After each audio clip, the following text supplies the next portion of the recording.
I knew my life was built on a lie the moment my aunt slammed her wine glass down and looked straight into my soul, like she'd been waiting 30 years to ruin me. "You were never a Carter."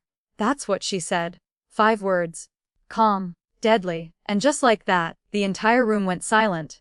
My dad froze mid-sentence, his fork hovering in the air like time itself had glitched. My mom dropped her glass, red wine bleeding across the white Thanksgiving tablecloth like something had finally snapped open. My sister, Ashley, just blinked, confused, like she was watching a scene she wasn't written into. But me, I felt it. Deep in my chest, like something inside me whispered, finally. My name is Emily Carter. I'm 28 years old, and for 28 years I lived in a house where I was treated like a guest who overstayed her welcome. Not abused. Not exactly. Just less. Less food. Less attention. Less everything. Ashley got the upstairs bedroom with the balcony view. I got the tiny room next to the laundry area where the walls hummed every time someone turned on the dryer. Ashley got home, cooked meals. Steak nights, grilled chicken, those Pinterest perfect breakfasts with avocado toast and fresh fruit. I got leftovers. Or whatever could be microwaved in under 2 minutes. "You're just picky, Emily," my mom used to say. But I wasn't picky, I was starving. And somehow I convinced myself that was my fault. That I was difficult. That I wasn't enough. That maybe I just wasn't lovable. That story. I carried it for nearly 3 decades. Until Thanksgiving night ripped it to shreds. Let me take you back there. I drove 3 hours from my apartment in Columbus to our small town in Indiana, Maplewood. The kind of place where everyone knows your business before you do. Our house sat at the end of Willow Drive. Same beige siding. Same American flag my dad replaced every 4th of July like clockwork. Same front porch where Ashley took prom pictures, while I stood behind the camera. I parked behind Ashley's brand new Range Rover. Of course, Dad helped her with the down payment. I was still driving a 2009 Honda Civic with a busted speaker and a window that wouldn't roll down unless you smacked it twice. I walked in carrying a pumpkin pie I made from scratch. Mom glanced at it and smiled politely. "Ah, Ashley already brought dessert." Of course she did. I set mine down anyway, like always. Inside, everything smelled like cinnamon and turkey and favoritism. And then there was the wall. God, that wall. 14 framed photos, all Ashley. Ashley at prom, Ashley at graduation, Ashley with Dad at a baseball game, Ashley smiling, glowing, existing like she was the center of the universe. Not one of me. Not even by accident. I stopped counting years ago. But that night I counted again. 14-0. Ashley sat on the couch next to Dad, showing him something on her phone. He leaned in, smiling like she'd just invented happiness itself. I stood there for a second too long before she noticed me. "Oh hey Em, you made it." Made it? Like I was optional. Dinner was exactly the same as every year. Ashley sat at the main table. I got the folding chair at the end. Ashley got compliments. I got silence. At one point I tried. "I actually got promoted last month," I said, forcing my voice steady. "I'm managing the clinic now." Dad didn't even look up. "Good." That's it. One word. Good. Ashley started talking about her kitchen renovation 10 seconds later, and suddenly Dad was alive again. Asking questions, smiling, engaged. I just sat there, eating quietly, like I'd trained myself to do. Later, I slipped down the hallway. Old habit. My old room door was open. Except it wasn't my room anymore. It was storage. Boxes stacked to the ceiling. Christmas decorations, old furniture. The mattress I used to sleep on, still there bare. No sheets, no pillows, nothing. Like I never existed. I stood there longer than I should have. Because something about that room felt like proof. Proof that I was never really part of this family. Just tolerated. Dinner dragged on. Then dessert. Then wine. A lot of wine. My aunt, my dad's older sister, Linda, was on her 4th glass when things started to shift. She kept looking at me. Not casually. Not politely. Like she was studying me. Like she was trying to memorize my face. It made me uncomfortable. And then she said something under her breath to my mom. Something quiet. Something sharp. I didn't catch all of it. But I saw my mom's face go pale. That's when I knew something was wrong. Not family drama. Wrong. Something deeper. Something buried. Then, right before the pie was served, my aunt stood up, chair scraping loudly against the floor. Every head turned. My dad's voice came fast. "Sit down, Linda." But she didn't. Her hands were shaking, tears already in her eyes. "I've watched this for too long," she said. My dad stood up now. "Don't." That one word. It wasn't a suggestion. It was fear, real fear. She looked at me. And I swear to God I felt my entire life tilt. "You deserve to know," she said. My heart started pounding so hard I could hear it in my ears. My mom whispered, "Please." But it was too late. My aunt took a breath, and then she dropped the truth like a bomb. "You were never a Carter." Silence. Heavy. Suffocating. Unreal. My dad exploded. "She's drunk. She doesn't know what she's saying." But he didn't sound convincing. He sounded desperate. My mom, she just sat there. Frozen. Like someone had just exposed a secret she buried alive. Ashley looked between all of us, completely lost. What does that even mean? No one answered her, because everyone was looking at me. Waiting. Watching. Like I was about to break, and maybe I did. Just not the way they expected. I stood up slowly, folded my napkin, set it down, and walked out. No yelling, no crying, no scene. Because something inside me had already shifted. And I knew, this wasn't the end of something, this was the beginning. I got into my car, hands shaking, and drove until I couldn't see that house anymore. I ended up parked outside a random church, engine still running, staring at nothing. My phone started blowing up. Mom, Dad, Ashley, call after call. I ignored all of them. Until finally, I picked up. "Emily, come back," my mom said, voice trembling. "She's confused." I laughed. A quiet, hollow laugh. "Then why is Dad screaming?" Silence. That's when I knew. This wasn't confusion. This was truth. Ugly, buried, explosive truth. "Tell me," I said, "right now." I can't." I closed my eyes. "Then I will." I hung up. Sat there for a long time, and then I did the one thing that would change everything. I opened my phone, typed 4 words into the search bar, "DNA test kit," and hit order, because if my entire life was a lie, I was done living it blind. The moment my dad showed up unannounced at my apartment the next morning, I knew the truth was worse than I imagined. He didn't knock like a normal person, he pounded on the door. Aggressively, urgently, like whatever was happening wasn't supposed to get out. I opened it, still in sweats, hair a mess, barely running on 3 hours of sleep. He didn't even say hello. Just walked past me like he owned the place and sat down at my tiny kitchen table. Same energy he used my whole life. Control first, explanation never. "She's been unstable for years," he said, rubbing his hands together like he was rehearsing this. "Your aunt. Ever since your uncle passed. Drinking. Making things up." I leaned against the counter, arms crossed. "Making things up," I repeated slowly. He nodded like that settled it. "People say things when they drink, Emily. You can't take that seriously." I stared at him. Really stared. Because for the first time in my life, I wasn't looking at him like my father. I was looking at him like a stranger. "Do I look like you?" I asked. The question hit him harder than anything else. His jaw tightened. "You look like your mother?" "No," I said calmly. "Mom has green eyes. You have brown. Ashley has brown." I paused. "I have blue."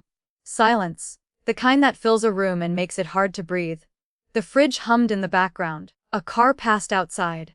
And my dad didn't answer. That was answer enough.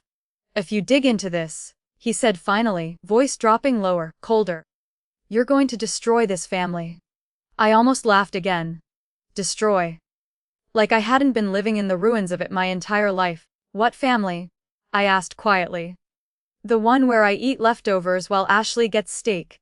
The one where I don't exist on the walls. The one where my bedroom turned into a storage unit before I even left for college." He stood up fast, chair scraping hard against the floor. "I came here to protect you." "No," I said, stepping forward now. "You came here to protect yourself." That hit. I saw it. A flicker of something. Guilt, anger, fear. I couldn't tell. But it was real. He walked to the door, stopping just before opening it. "You think knowing the truth is going to fix something?" he said without turning around. "Some truths don't fix anything, they just make everything worse." Then he left. Just like that. And for the first time, I didn't feel small watching him go. I felt certain that I was right. The DNA kit arrived 3 days later. Small white box. Clean. Simple. Clinical. Like it had no idea it was about to blow up someone's entire life. I set it on the counter and just stared at it. For almost an hour, my phone kept buzzing. Mom. Text after text. Can we talk? I miss you. Please don't do anything rash. Rash. That word again. Like wanting to know who you are is some kind of emotional overreaction. I didn't respond. Not to her. Not to anyone, because for once I needed to hear myself. I opened the box the next morning. Instructions were simple. Swab. Seal. Send. 90 seconds. That's all it took. 90 seconds to question 28 years of my existence. My hands were shaking the entire time. Not because I was scared of the result, but because deep down, I already knew. I sealed the tube, placed it in the prepaid envelope, and drove straight to the post office. The woman behind the counter smiled like this was just another package. DNA test, she asked casually. Yeah, my cousin did one, she said. Found out she was part Italian. Crazy, right? I forced a small smile. Yeah, crazy. If only she knew. I handed it over, watched her place it in the outgoing bin, and just like that, there was no going back. 6 to 8 weeks. That's how long it would take. 6 to 8 weeks to find out if my entire life had been built on a lie. I drove home in silence, but something felt different, like the world had shifted slightly off-center. Every memory suddenly had a question mark attached to it. Every moment I used to accept now felt suspicious. That night, I pulled out the old photo albums I took with me when I moved out at 18. 3 albums. 12 years of memories. Hundreds of photos. I flipped through them slowly, page by page, looking for something I'd never really looked for before. Me. Do you know how many pictures I found? 3. 3 photos? Out of hundreds. And in every single one, I was on the edge of the frame, like someone almost forgot to crop me out. But then, one photo stopped me. A summer barbecue. I couldn't have been older than 4. My mom stood near the grill, laughing. And next to her was a man I didn't recognize. His hand rested casually on her shoulder, not awkward, not distant. Comfortable, intimate, like he belonged there. I flipped the photo over. There was handwriting on the back. My mom's. Summer BBQ 1998 with Ryan. Ryan. I frowned. I had never heard that name in my life. Not once. Not at family dinners. Not in stories. Not anywhere. Like he never existed. Which suddenly felt very intentional. I grabbed my laptop. Typed, Ryan, Indiana. Nothing useful. Tried again. Ryan, Maplewood, Indiana. Scrolled. Nothing. Then, a Facebook profile popped up. Ryan Hayes. Age 55. Carpenter. Location Indianapolis. Profile picture. A man standing in a workshop. Wood dust on his shirt. Half-finished table behind him. But his face made my stomach drop. Blue eyes. Same shade as mine. Same shape. Same everything. I slowly stood up, walked to the bathroom, turned on the light, and stared at myself in the mirror. Then back at my phone. Mirror. Phone. Phone. Same eyes. Same jawline, same nose. It wasn't just similar, it was identical. My breath caught in my throat. No way. I whispered, but I knew. That night, I didn't sleep. I just lay there, staring at the ceiling, because suddenly, everything made sense. The distance. The coldness. The way my dad looked at me like I was something he had to tolerate. Not love. Not claim. Just endure. By morning I couldn't ignore it anymore. So I made a call, the only person I trusted to tell me the truth. My great-aunt Margaret. She picked up on the second ring. Emily, sweetheart, everything okay? I hesitated, then asked the question that changed everything. Do you remember someone named Ryan? Silence. Not confusion. Not hesitation. Recognition. Ryan Hayes, she said slowly. My heart started racing. Yes. Another pause. Longer this time. He used to be around a lot? She said carefully. Back when you girls were little. Why did he leave? I held my breath. I don't know for sure, she said. But your father seemed relieved when he did. Relieved. That word hit differently now. Was he close to my mom? I asked. She didn't answer right away, which was answer enough. Emily, she said gently, some questions only your parents can answer. I closed my eyes. I don't think they will. No, she said softly. I don't think they will either. I hung up, sat there in silence. Heart pounding, mind racing. Ryan Hayes, Indianapolis. 90 minutes away. A man who might be my father. A man who might not even know I exist. And suddenly, waiting 6 to 8 weeks felt impossible, because now it wasn't just a test. It was a truth. A truth that was already starting to surface. And I had a choice. Wait for confirmation, or go find it myself. I didn't wait for the DNA results. I couldn't. Because once you see the truth, you can't unsee it. And the moment I stared into that man's blue eyes on my phone and saw my own reflection staring back. Yeah. Something inside me snapped into focus. So when my aunt called me that Thursday night, sober this time, voice steady, no slur, no whine, I already knew she wasn't calling to apologize, she was calling to confess. I should have told you years ago, she said. I was sitting on my apartment floor, back against the couch, knees pulled to my chest like I was trying to hold myself together. Then why didn't you? I asked. No anger. Just exhaustion. She exhaled slowly. Because your father made sure I didn't. That made my stomach twist. What does that mean? Another pause. Then she said it. When you were about 3, your dad came to my house. Middle of the afternoon. Sat down in Frank's chair and told me he knew you weren't his. My heart started pounding. He said he suspected it from the moment you were born, she continued. Your eyes, your features. He said it didn't add up. I closed my eyes. Because suddenly, that look he used to give me, the one I could never explain? Yeah, now I could. He confronted your mom, she said. And she admitted it. Admitted what? Even though I already knew, she had an affair. The word didn't hit like a shock, it hit like confirmation. How long? I asked quietly. For months. Maybe longer. My throat tightened. With Ryan? I asked. She hesitated. I can't say for sure, but yes. Everyone suspected it was him. I pressed my head back against the wall. Everything felt like it was closing in. What did my dad do? I asked. Her voice softened. He said he'd stay. I let out a bitter laugh. Stay. He said he'd raise you, but he made it very clear he'd never love you the same. That part broke something. Not loudly. Not dramatically. Just quietly. Like a crack spreading through glass that's been under pressure for years. And you knew this? I whispered. For 25 years? She said. My chest tightened. And you said nothing. He threatened me, she said quickly. Said if I told you, he'd cut me out completely. Said he'd turn the family against me, call me unstable, make sure I never saw any of you again. I swallowed hard. And that worked. Her voice broke. I thought I was protecting you in some twisted way. Keeping the peace. Peace, I repeated. There was never any peace for me. Silence. Heavy. Guilty. I watched them treat you differently, she said softly. Every holiday. Every birthday. And I said nothing. I wiped a tear from my cheek, not even realizing when I started crying. I always thought something was wrong with me, I said. I know, she whispered. And I'm so sorry? I nodded slowly, even though she couldn't see it. Thank you for telling me, I said. I wish I had done it sooner. Me too. We hung up. And I just sat there, staring at the wall.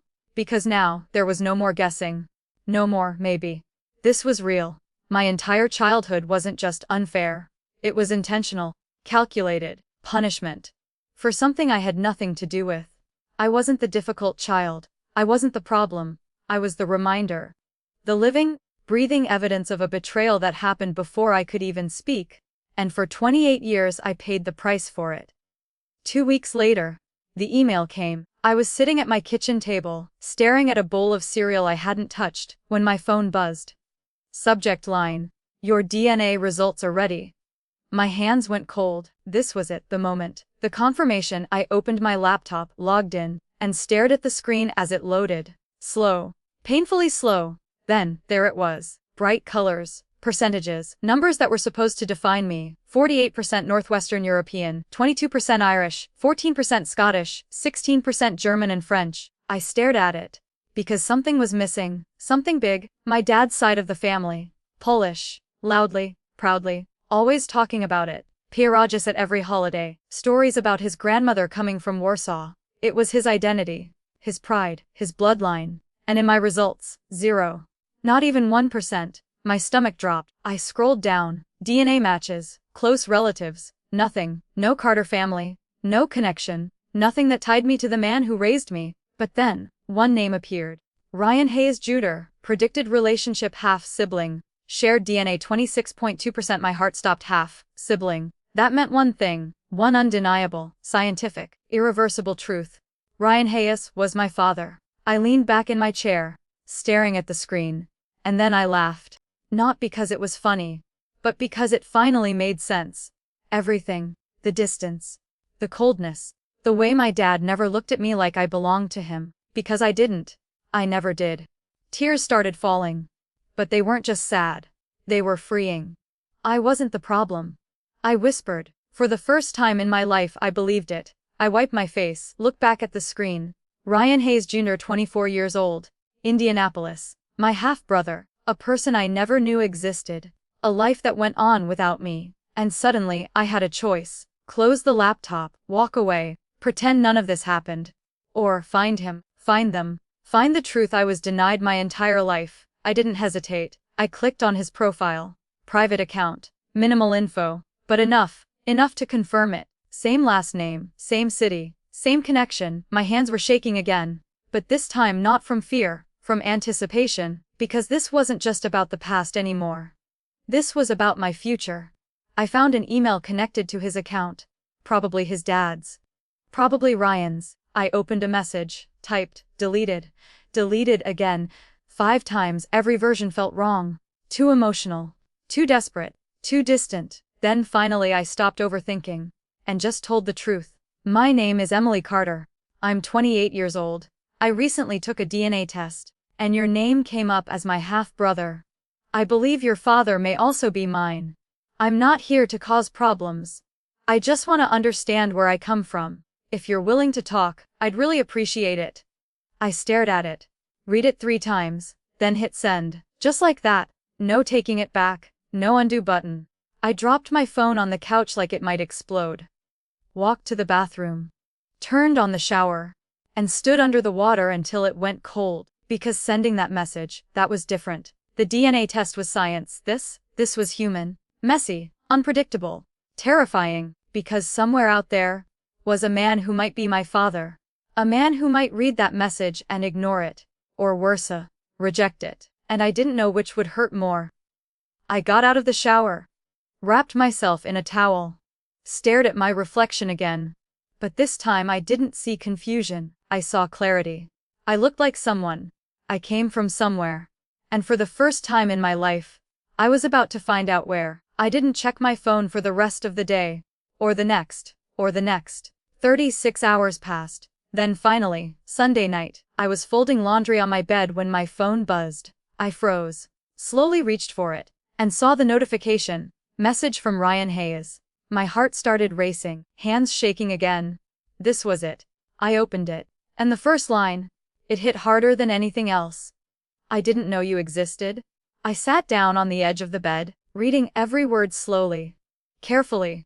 Like it might disappear. I swear I didn't know. If I had known, things would have been different. Please call me.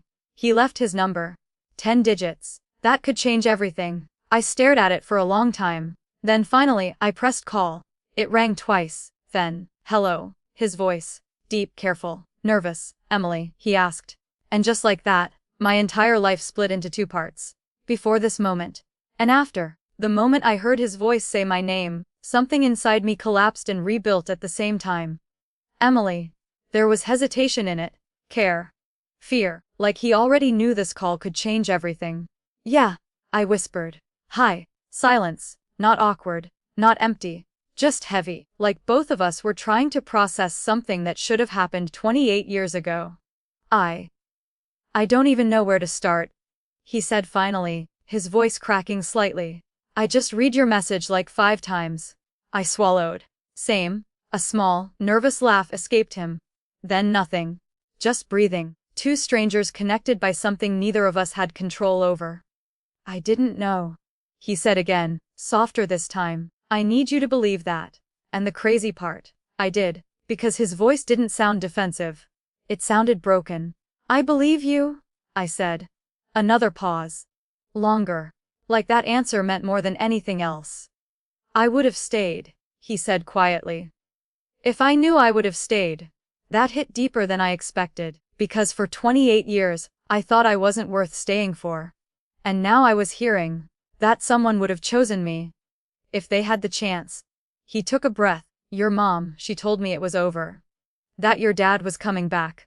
She said not to call, not to come around anymore. I closed my eyes. Of course she did. I didn't know she was pregnant. He added. I didn't know about you. You missed 28 years. I said before I could stop myself. His voice dropped to a whisper.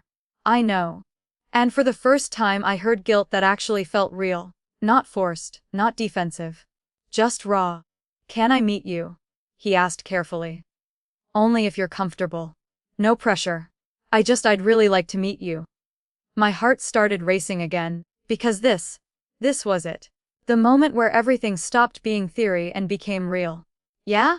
I said. I think I'd like that too. We agreed to meet halfway. A small coffee shop in Greenwood, just outside Indianapolis. Neutral ground, safe. Controlled. At least, that's what I told myself. I got there 20 minutes early. Of course I did. Ordered a black coffee I didn't touch. Sat in the corner booth facing the door like I was waiting for a verdict. My hands wouldn't stop moving. Tapping. Fidgeting. Checking my phone. Every second felt like 10. Then, at exactly 10:12 a.m., the door opened, and everything slowed down. He walked in. Tall. Broad shoulders. Work boots. Flannel shirt under a worn jacket. Like he had just stepped out of a life I was never part of. He looked around the room. Scanning. Searching. And then his eyes landed on me. Blue. Same exact blue. He froze. Actually froze. Like someone had just punched the air out of his lungs. His hand went to his chest. And I knew. He saw it too. He walked toward me slowly. Like he was afraid I might disappear if he moved too fast. Stopped a couple feet away. And just looked at me. Not casually, not politely, he studied me. Like he was trying to make up for 28 years in 10 seconds. You have my mom's eyes, he said softly. I blinked. Reeled. He nodded. Exactly like hers. I didn't know what to say to that. So I didn't. He opened his arms slightly. Not fully. Like he was asking permission. I stepped forward. And we hugged. It wasn't awkward. It wasn't forced. It was emotional. Heavy. Like two people holding on to something they didn't even fully understand yet. He held me a second longer than expected. Then pulled back. Eyes red. Wow. He whispered. Yeah. I said, exhaling slowly. We sat down. And for the next 2 hours we talked. About everything. And nothing. He told me about his life. He was a carpenter. Owned a small workshop. Built custom furniture. Tables, cabinets, cribs. Cribs. I repeated. He nodded. Yeah. Funny, right? I swallowed hard. Because somewhere out there, he built cribs for other people's children. While never knowing he had one of his own, he told me about his son. Ryan Jr., good kid, he said smiling, works on cars. Lives 5 minutes from me. My half-brother, a stranger who wasn't a stranger. I told him about my life, the clinic, my apartment, paying my own way through school, the old Civic, the silence in my house growing up. He listened. Really listened. Not like my dad. Not distracted. Not half-interested. Fully present. You did all that on your own? He asked quietly. I shrugged. I thought I had to. His jaw tightened. You shouldn't have. That simple sentence. It meant more than I'm proud of you. I never got. Before we left, he asked something that shifted everything again. Does he know you found me? I didn't hesitate. He told me not to contact you. Ryan looked down at his coffee.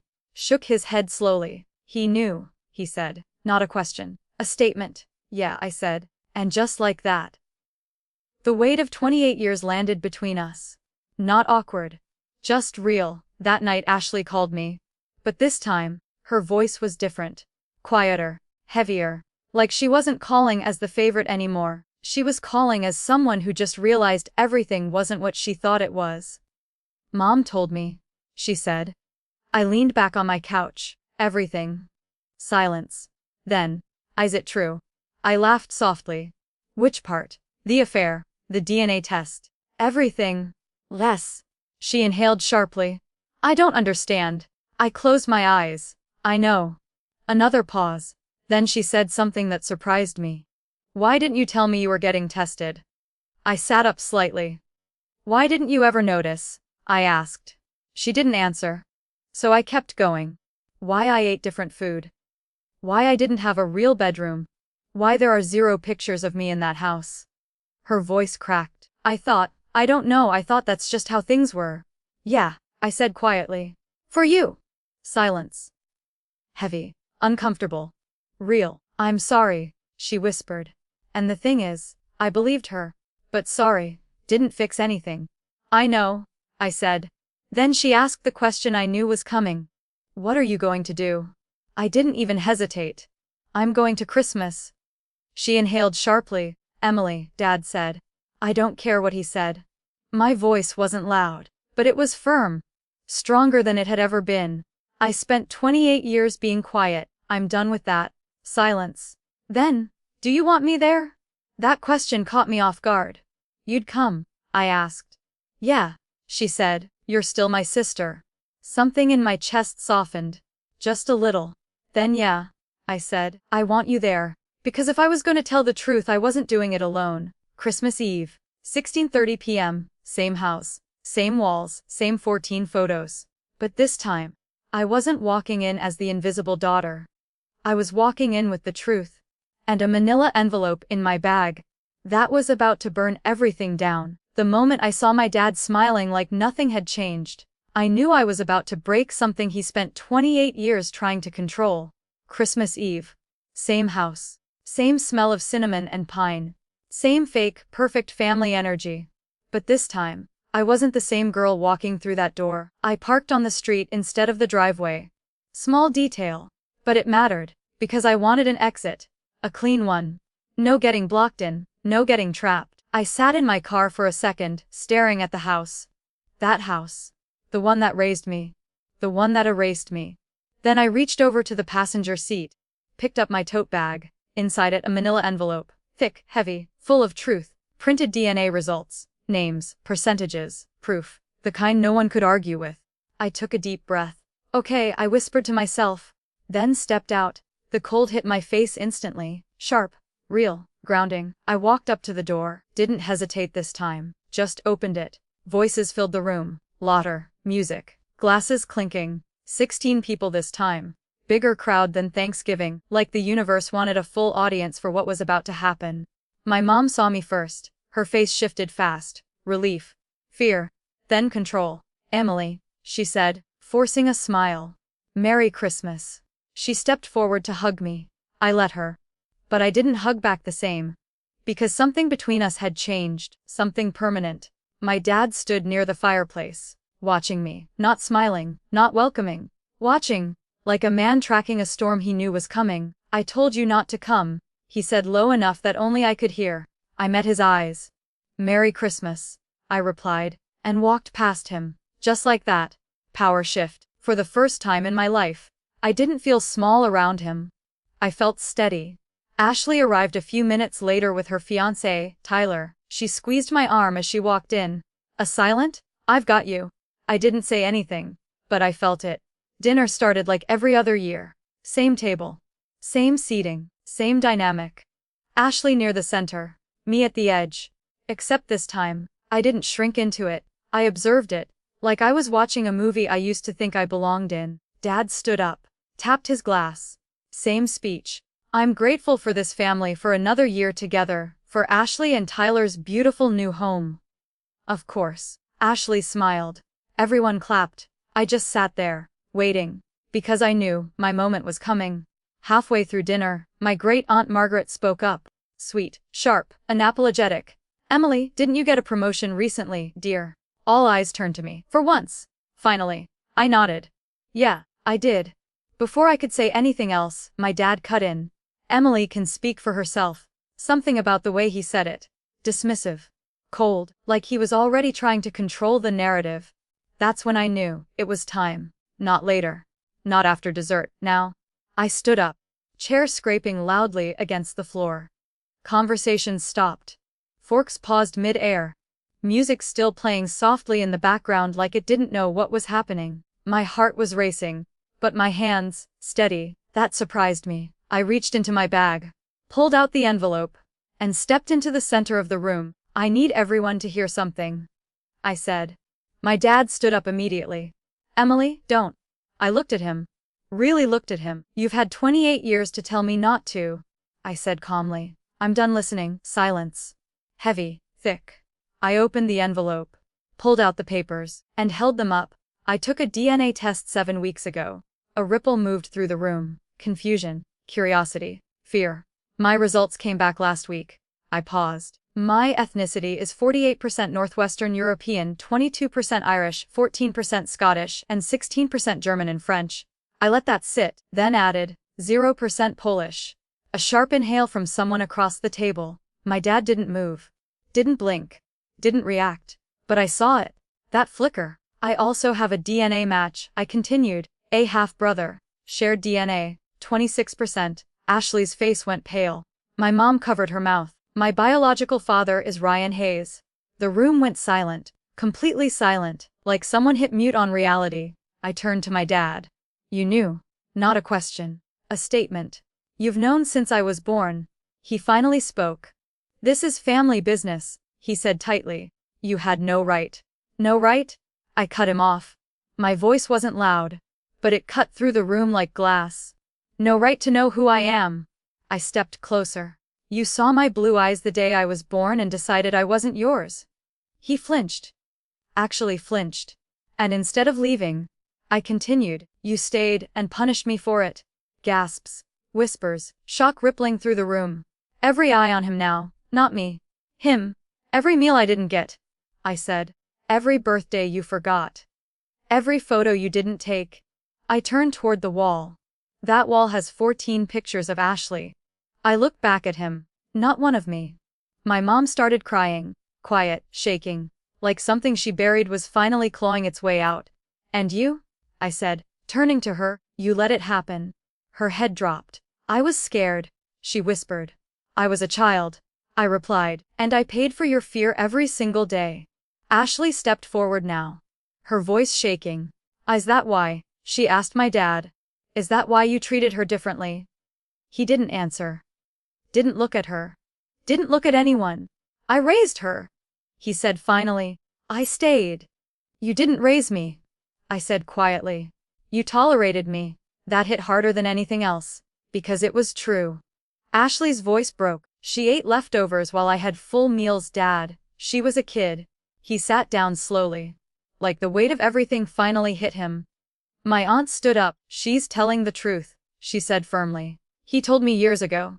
Now the room shifted. Not confusion anymore. Clarity. Truth. Raw. Unfiltered. Unavoidable. My great-aunt Margaret spoke next. Sharp as ever. You had no right to treat that child like that, she said. No one argued. No one defended him, because there was nothing to defend. The truth had already won. I looked around the room. 16 people. All watching. All seeing me. Really seeing me. For the first time. I don't hate you, I said to my dad. And I meant it. You stayed. That counts for something. I paused. But you made me believe I was the problem. Silence. I wasn't. That was the moment. The shift. The release. I turned to my mom. I needed one of you to tell me the truth. Tears streamed down her face. You chose silence. She reached for me. I stepped back. Not angrily. Just finally. I'm not asking for apologies tonight, I said, looking at everyone. I just needed the truth to exist out loud. I grabbed my coat, slipped the envelope back into my bag.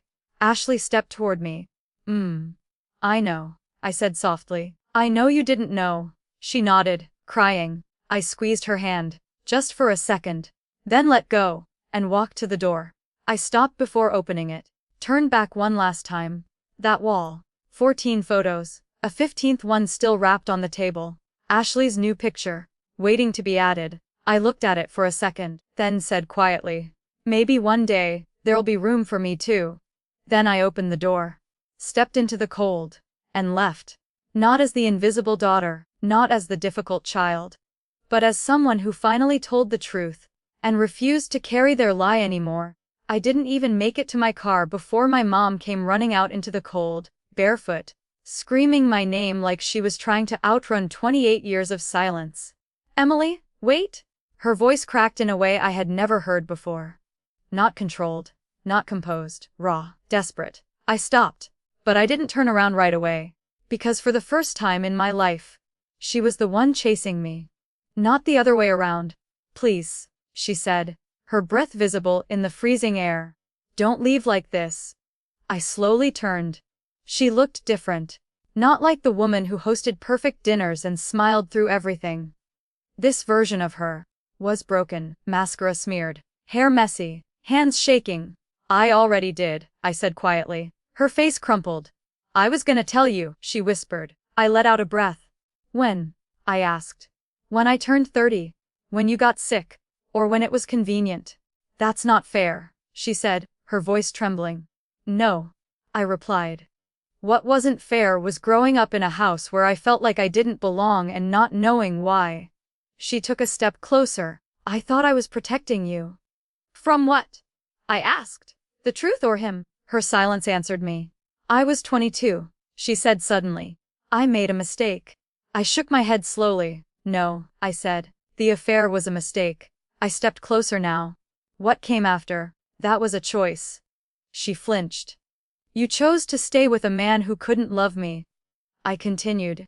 You chose to watch him treat me differently. You chose silence every single day. Tears streamed down her face. I didn't know how to fix it, she said. You didn't even try. That landed hard. She covered her mouth, sobbing. I was scared he'd leave, she admitted. I thought if I kept everything calm, normal, it would get better. I laughed. A sad, hollow laugh. Normal, I repeated. You think that was normal? She didn't answer. Because she couldn't. Do you know what it feels like? I said, my voice breaking now. To grow up thinking something is wrong with you. And not knowing what it is. Her eyes filled with fresh tears. I used to stare in the mirror and try to figure out what made me so hard to love. I whispered. She shook her head violently. No, you were never. But I believed it, I said. Silence. The kind that hits deeper than shouting. I believed I wasn't enough. I added. Because the two people who were supposed to love me unconditionally didn't. She dropped to her knees. Right there in the driveway. I'm so sorry, she cried. And for a second, just a second, I wanted to run to her. To forgive her. To pretend this could all be undone. But I didn't. Because some things, they don't undo. They reshape you. I don't need an apology, I said softly. She looked up at me confused. I needed honesty. I continued. Years ago, she nodded, tears falling fast. I know. I stepped back, creating distance, not out of anger, but clarity. I'm not cutting you off, I said. Her head snapped up. You're not. No, I said. But things can't go back to the way they were. Of course. She whispered quickly. Anything you need. I need space. I said. That stopped her, realization hitting her slowly. How much? She asked, her voice small. I thought about it. All the birthdays. All the dinners. All the years. I don't know yet, I admitted. But I need time to figure out who I am without all of this. She nodded slowly, like she finally understood that this wasn't something she could fix overnight. Can I at least call you? She asked. Not right now. That hurt her. I saw it, but I didn't take it back. Okay, she whispered. I turned toward my car, opened the door, then paused, looked back at her one last time, still on her knees, still crying, still my mom. Did you ever love him? I asked suddenly. The question caught her off guard. Ryan, she asked. I nodded. She hesitated, then said something that changed everything again. Yes. One word. But it held weight. Real weight. Then why didn't you choose him? I asked. Her answer came out barely above a whisper. Because your father was safe. I stared at her, processing that. You chose safe over real? I said. She nodded, tears falling, and I paid for it. Silence. I got in my car, closed the door, and drove away. This time for real. The next morning, I woke up to something I hadn't felt in a long time. Quiet. Not the empty kind, the peaceful kind. No tension, no expectation, No pressure to be something I wasn't, just space. My phone had 27 missed calls, texts, voicemails, mom, dad, Ashley, even extended family. But I didn't open any of them. Not yet, because for once I wasn't reacting. I was choosing. And what I chose that day was different. I got dressed, grabbed my keys, and drove north, back to Indianapolis. Back to the one person who didn't know me, but still chose me anyway. Ryan. He opened the door before I even knocked. Like he had been standing there waiting. You okay? He asked immediately. I nodded. Yeah, I think I am. He stepped aside. Come in. His house was simple, warm, lived in. Pictures on the walls. Actual pictures, not perfect, not staged. Real moments. Family barbecues, fishing trips, birthdays. I stood there taking it all in, and then I saw it. A photo near the hallway. Ryan, standing next to a teenage boy, arm around his shoulder, both smiling, proud, present. I walked closer. That's him, I asked. He nodded. Ryan Ginger? I smiled softly. He looks like you. Yeah, he said. But I think you look more like me. I turned to him, and for the first time, I didn't feel like I had to earn that. We sat in the living room, and for hours, we talked again. But this time, it felt different, less awkward, more natural, like something that should have always been there. You can stay here for a while, he said at one point. If you need space. I blinked. You barely know me. He shrugged. Doesn't matter. I let out a small laugh. It kind of does. He shook his head. No, he said firmly. It doesn't. And something about that felt right, like I wasn't being measured, or compared, or tolerated, just accepted. Later that night, as I lay on the guest bed, staring at a ceiling that wasn't mine, I realized something. For 28 years, I tried to fit into a place that never made room for me. And now, I had a choice. Keep chasing something that was never real, or start building something that actually was. And for the first time in my life, I knew exactly what I wanted. The moment I met my half-brother, I realized something that shook me even more than the DNA results ever could. I wasn't just robbed of a father. I was robbed of an entire life. Ryan didn't tell him right away. He wanted to. I could see it in the way he kept pacing the kitchen that morning, running his hands through his hair like he was about to drop a truth bomb he didn't know how to contain. But I stopped him. Wet, I said, setting my coffee down. He looked at me. Why? I took a breath. Because this isn't just your moment, it's mine too. He nodded slowly, respecting that, and for once I felt like my voice actually mattered. So we planned it. Not perfectly, not strategically, just thoughtfully. Ryan Jr. was coming over that afternoon. He thought it was just a normal Sunday. Lunch, football on TV. Nothing life-changing. God, if only he knew. I stood in the kitchen, staring at the counter while Ryan grilled outside like everything was normal. The smell of burgers filled the air. Simple, familiar, comforting. But my chest tight, because in less than an hour, I was going to look into the eyes of someone who shared my blood, and he had no idea I existed. Hey, Ryan said, stepping back inside, wiping his hands on a towel. You don't have to do this today. I looked at him. Yes, I do. He nodded. Didn't argue. Because I think he understood. This wasn't just about meeting someone. This was about reclaiming something, a part of my life that was taken before I even knew it was mine. At 1:07 p.m., a truck pulled into the driveway. My heart jumped into my throat. That's him, Ryan said quietly. I wiped my hands on my jeans, tried to breathe, tried to stay grounded. The front door opened. Boots stepped in. Yo, Dad. His voice stopped mid-sentence. Because he saw me, standing there, in his house, in his space, looking like him, not exactly, but enough to make his brain pause. Confused, processing. Ah, he said slowly. You got company. Ryan walked in behind him. Yeah, he said carefully. We do. Ryan Jr. looked between us, back and forth, trying to make sense of something his mind hadn't caught up to yet. Who is this? He asked. I stepped forward, my heart pounding so hard I thought it might break through my chest. My name is Emily, I said. His brow furrowed. Okay. I swallowed, and said the words that changed everything. I think I'm your sister. Silence. Complete. Absolute. Like the world just stopped. He blinked. Once. Twice. Then laughed. Not because it was funny, because it didn't make sense. What? He said. No, what? Ryan stepped in. It's true, he said quietly. Ryan Jr. looked at him, then back at me, then back at him again. Dade, what is she talking about? Ryan took a breath. I didn't know about her, he said. Not until a few days ago. Confusion turned into something sharper, more real. You're serious? Ryan Jr. asked. No one answered right away, because the truth was already sitting in the room. In our faces, in our eyes. He looked at me again, really looked this time, and I saw it happen.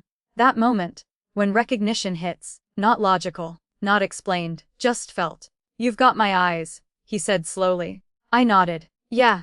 He sat down hard on the couch, ran his hands over his face. This is insane. I let him process. Didn't push. Didn't rush. Because I knew what it felt like, to have your entire identity flipped upside down in a single moment. I took a DNA test, I said gently. That's how I found you. He looked up. How much did it say we share? 26%. His head dropped. Yeah, that checks out. Silence again.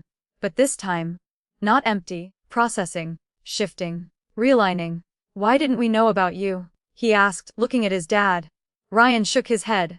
I wish I had an answer. I stepped in. My mom didn't tell him, I said.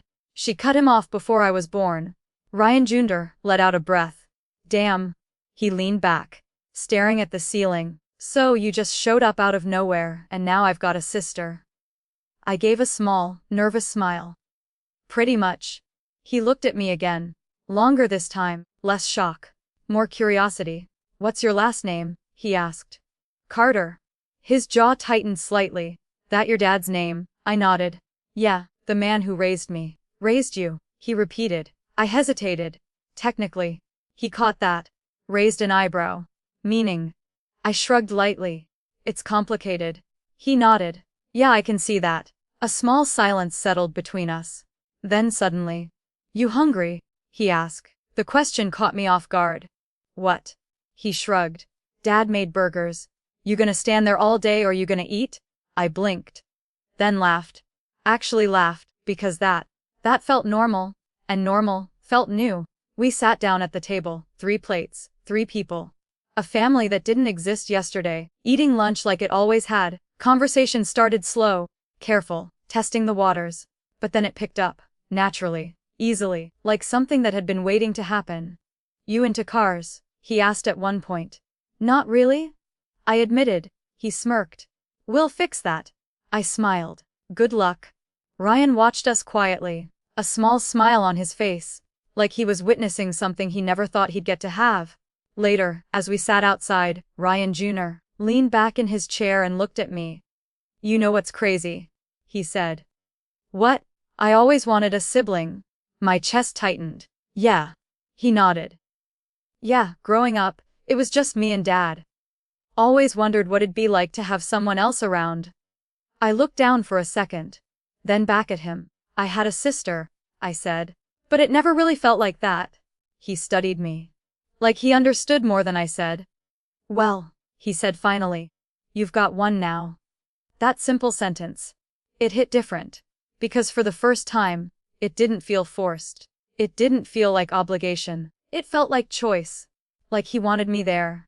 That night, as I sat in the guest room again, scrolling through my phone for the first time in days, I finally opened the messages. Hundreds. From everyone. But one stood out. Ashley. I went back to the house today. I took down the photos.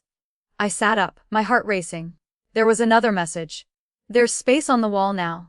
For you, if you still want it. I stared at the screen. Longer than I expected. Because that wasn't small. That was change. Real change. But change didn't erase the past. It just acknowledged it. And for the first time I realized something. I didn't have to choose between my past and my future. I could define both. On my terms. And that was power. The moment my dad showed up at Ryan's house, I knew this was the confrontation that would decide everything. It was a Tuesday. Cold. Gray. Quiet.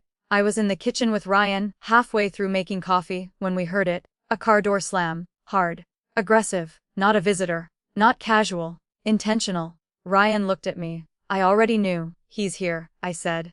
My chest tightened, but I didn't panic. Not this time. Because I wasn't that little girl anymore, waiting to be chosen. I walked to the front door. Opened it before he could knock. And there he was. Same posture. Same expression. Control wrapped in anger. But something about him looked smaller. Like the truth had already started taking pieces out of him. You didn't answer my calls, he said. No hello, of course. I needed space, I replied calmly. His eyes flicked past me, into the house. At Ryan, standing behind me. And that's when everything shifted. Not subtle, not quiet, sharp. You actually came here? He said, his voice tightening. I stepped outside, closed the door behind me. This isn't your house? I said. You don't get to walk in like you own it. That stopped him. Because that wasn't the Emily he raised. I raised you? He snapped. You think you can just replace me? Replace? That word sat wrong. I'm not replacing anyone, I said. I'm understanding my life. You're disrespecting me. He fired back. I laughed. Not loud. But real. Respect, I repeated. You want respect now? His jaw tightened. I stayed, he said. I gave you a home. I provided for you. I nodded slowly. You did? He looked almost relieved for half a second. Then I continued. But you didn't love me. That hit. Harder than anything else. Because this time, I didn't say it like a question. I said it like a fact. You don't get to rewrite that part now, I added. Silence. Wind moved through the trees, cold air cutting between us. I did the best I could, he said finally. I shook my head. No, I said. You did the bare minimum and expected me to be grateful for it. His face hardened. You have no idea what it felt like, he snapped. Raising a child that wasn't mine. Then you should have left. I cut him off. The words landed like a slap. He blinked. Caught off guard. If you knew you couldn't love me the way I deserved. I continued, my voice steady. You should have walked away. Silence. I was a kid, I said, softer now. I needed love, not obligation. Something in his expression cracked. Not fully. But enough. I thought I could get past it. He admitted quietly. But you didn't. He looked down. Didn't argue. Didn't deny it. Because he couldn't. I spent years trying to earn something that was never mine to earn, I said. Do you know what that does to someone? He didn't answer. I questioned everything about myself. I continued. The way I looked. The way I spoke. The way I existed. My voice shook slightly. But I didn't stop. I thought I was the problem. His eyes flicked up to mine. And for the first time I saw it. Regret. Real regret. I never hated you, he said. I nodded. I know. That confused him. You do? Yeah, I said. You didn't hate me? I paused. You just didn't love me. That truth. It settled between us. Heavy. Unavoidable. Final. And that's worse, I added quietly. He took a step back, like the weight of that finally hit him. I don't know how to fix this, he admitted. And for the first time in my life, he sounded human. Not authoritative. Not controlling. Just lost. I took a breath. You don't? I said. His face fell. You don't fix this? I repeated. You accept it. Silence. I'm not cutting you out of my life, I said. His head snapped up. I'm not. No, I said. But I'm not going back to the version of me that needed your approval either. He swallowed. Hard. I'm building something new, I continued. And you can either be part of it or not. He stared at me. Trying to understand. Trying to adjust. What does that even mean? He asked. It means boundaries, I said simply. Honesty, respect, or nothing. Another long pause. Then, I'll try, he said. Not confident. Not strong. But real. And for the first time, that was enough. Not forgiveness. Not closure. But a start. Looked past me one last time. Then turned. Walked back to his car. No yelling. No explosion. Just quiet. And somehow, that felt bigger than anything else. I stood there for a moment. Breathing. Letting it settle. Then I turned. Walked back inside. Ryan was standing in the hallway. Watching. You okay? He asked. I nodded. Yeah. And I meant it. For the first time in my life I actually meant it. A few months later, things looked different. Not perfect, but real. I split my time between my apartment and Ryan's place. Got to know my brother.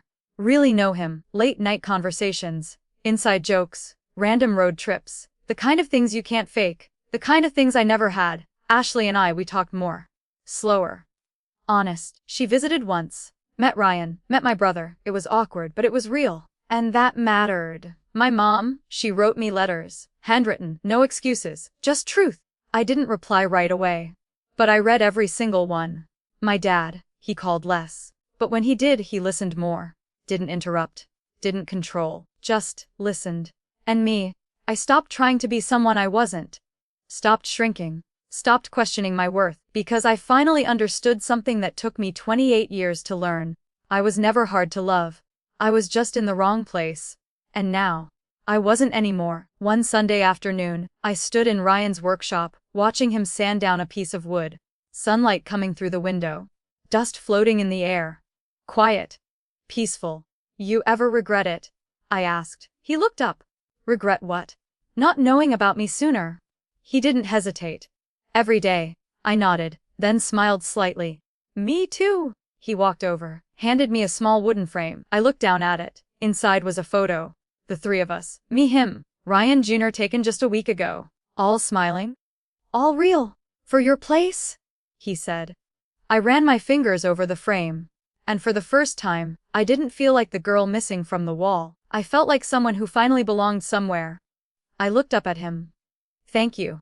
He smiled. No, thank you. And as I stood there, holding something I never thought I'd have, I realized the truth wasn't something that broke me. It was something that finally set me free. Because sometimes, the family you lose is the reason you find the one you were always meant to have.